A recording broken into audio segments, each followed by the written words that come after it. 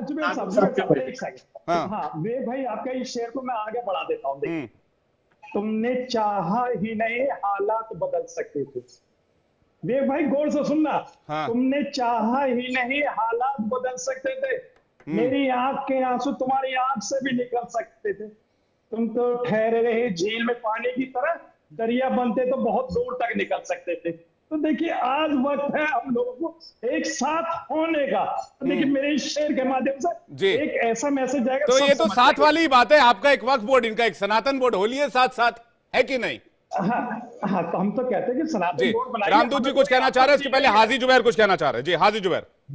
जी, बड़ी अच्छी बात कही कि सनातन बोर्ड होना चाहिए, सबने उसका समर्थन किया है जी। और यही लोग जो सनातन बोर्ड की बात कर रहे थे, ये बड़ी प्रखर तरीके से वक्फ बोर्ड का विरोध करते कि वक्फ बोर्ड नहीं होना चाहिए पर सनातन बोर्ड होना चाहिए। तो उसके लिए 2 लाइनें कहना चाहूंगा मैं कि सभी का खून शामिल है यहाँ की मिट्टी में, सभी का खून शामिल है यहाँ की मिट्टी में, किसी के बाप का हिंदुस्तान थोड़ी है। हाँ भाई सही बात है, ये बात पाकिस्तान और बांग्लादेश पे भी लागू होना चाहिए। खैर भारत की बात हो रही है तो 2 लाइन अब मैं भी कहना चाहता हूं, उसके बाद रामदूत जी कुछ कहना चाह रहे हैं। भाई 2-2 लाइन करके कई लाइनें हो गई आज। अदब कीजिए हमारी खामोशी का, कई राज इस दिल में दबाए बैठे हैं। रामदूत जी कुछ कहना चाह रहे हैं। रामदूत जी। प्रभु अभी महोदय ने आयात, कुरान की एक आयत को कोट किया और उन्होंने कहा कि तुम्हारा धर्म तुम्हारे लिए, हमारा धर्म हमारे लिए। अब आप इसमें आपने समर्थन कर दिया लेकिन इनके वक्तव्य को आप नहीं समझे। यहां समझने की बात यह है कि तुम्हारा इस्लाम तो कह रहा है कि तुम्हारा धर्म तुम्हारे लिए, हमारा धर्म हमारे लिए, लेकिन सनातन क्या कहता है कि अयम निजः परावेति गण